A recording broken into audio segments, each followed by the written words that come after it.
In my practicum, I was placed with 5 6th grade boys. They are all very fun and very rambunctious, but they make the classroom interesting and worth going to.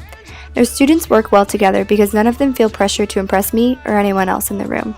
From the very beginning, I made sure the classroom was a safe environment where the students could ask questions without fear of being embarrassed. I think this strategy has really helped in bringing some of the students out of their shells, like the student I'm going to focus on, Henry.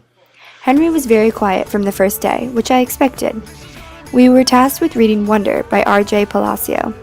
He didn't have much to say about the book we were reading other than the cover made it look like a girly book. Henry would laugh along with the other students and really started to get into the book once it started to mention Xbox and Star Wars. Henry's actual reading is good. He is a slow reader, but I know that's because he wants to make sure he gets every word in the correct order and he gets the right message out. And he does. He is a precise reader, a quiet reader, and an effective reader. He remembers what he reads and he can explain a chapter days after we have read it. His reading scores consistently get better every 2 weeks. I really think it is because he understands the value of taking his time while reading.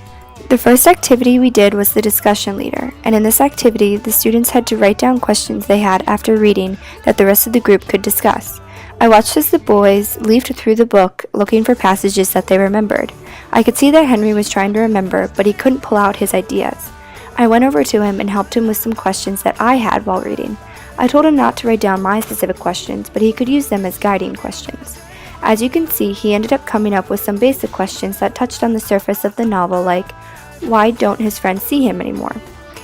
And that question he answered simply from his experience and said that they made new friends, when in actuality, August's friends moved away. But Henry also asked deeper questions that he wanted answers to, like, what will happen when Augie goes to school?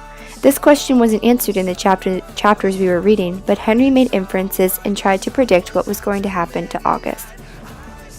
Another activity we did in class was the real-life connector. This activity asked the students to find a part of the story that reminded them of things that happened to them or someone they knew in real life.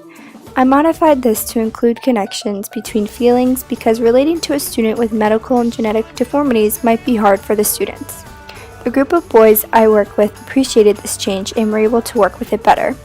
I realized that it's important to see the structure that pre-made worksheets can give, but that structure isn't always beneficial and changes do need to be made to fit the classes and circumstances. Henry was able to effectively relate the story of Wonder to his life. He saw the relation in his apathy to school to August's. Henry stated that he was having so much fun with no school. It was a good exercise to do with the students because they came to realize that even though they don't share the same circumstances with August Pullman, they can share the same feelings that he has. That is what the activity was really about, and most of the students left that class feeling more connected with the book, which was great. In the activity summarizer, I had the students write their first summary on the book. I assigned each student 10 or so pages to summarize because we had gotten a new student in the group and he needed to be caught up quickly.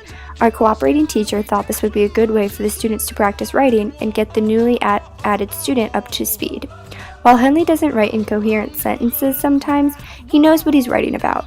He knows what is happening in the story, and he understands the implication of the small changes in characters and how August feels about them. As long as Henry can verbalize his thoughts to me, and I understand that he knows the novel, I think his comprehension is good.